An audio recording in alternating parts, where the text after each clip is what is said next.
So ಈ ಗಾಡಿಯಲ್ಲಿ ಏನು ಕಂಪ್ಲೇಂಟ್ ಅಂದರೆ ನೋಡಿ, ಗಾಡಿ ಸ್ಟಾರ್ಟ್ ಆಗುತ್ತೆ, ಹೈಡ್ಲಿಂಗ್ ನಿಲ್ಲಲ್ಲ. ಸ್ಟಾರ್ಟ್ ಮಾಡಿನ ನೋಡೋಣ.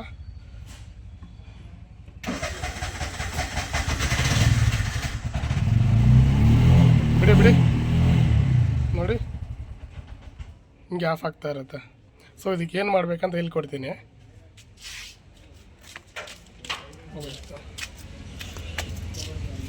ಗಾಡಿ ಸ್ಟಾರ್ಟ್ ಮಾಡಿ ಹಿಡ್ಕೊ ನೋಡಿ. ಸ್ಟಾರ್ಟ್ ಮಾಡಿ ಥರ ರೇಸ್ ಮಾಡ್ತಾಯಿದೆ. ಇಲ್ಲಿ ನೋಡಿ ಹೈಡ್ಲಿಂಗ್ ವೈರ್ ಅಂತ ಬರುತ್ತೆ, ಇದನ್ನು ಓಪನ್ ಮಾಡ್ಕೊಂಡು ಇಲ್ಲಿ ರೇಸ್ ಮಾಡಿಕೊಂಡು ಓಪನ್ ಮಾಡ್ಕೋಬೇಕು. ಓಪನ್ ಮಾಡಿಕೊಂಡು ಮತ್ತೆ ಇದನ್ನ ರೇಸ್ ಮಾಡಿಕೊಂಡೆ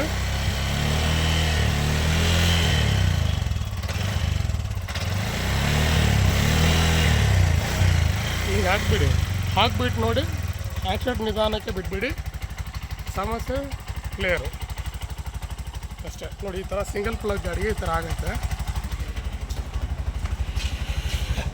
ಬನ್ನಿ ಅಣ್ಣ, ಗಾಡಿ ಆಫ್ ಮಾಡಿ ಸ್ಟಾರ್ಟ್ ಮಾಡಿ ನೋಡಿ. ಹೈಡ್ಲಿ ನಿಲ್ತಾ ಇಲ್ವಾ ನೋಡೋಣ.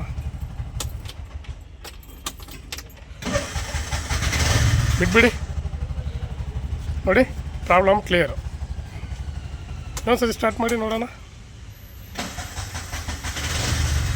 ಬಿಟ್ಬಿಡಿ. ಆ ಗಾಡಿ ಹೈಡ್ಲಿಂಗಲ್ಲಿ ಇದೆ, ಏನೂ ಮಾಡಿಲ್ಲ, ಯಾವುದು ಸೆನ್ಸರ್ ಹಾಕಿಲ್ಲ, ಏನೂ ಹಾಕಿಲ್ಲ. ಹೈಡ್ಲಿಂಗ್ ಕರೆಕ್ಟಾಗಿ ನಿಂತ್ಕೊಳ್ತಾ ಇದೆ. ಅಣ್ಣ ಹಂಗಿದೆ, ಚೆನ್ನಾಗಿದೆ. ಪ್ರಾಬ್ಲಮ್ ಏನು ಕ್ಲಿಯರ್ ಆಯಿತಾ? ಎಲ್ಲ ಪ್ರಾಬ್ಲಮ್ ಕ್ಲಿಯರ್ ಆಗಿದೆ. ಏನು ಮಾಡಿದೆ ನಾನು?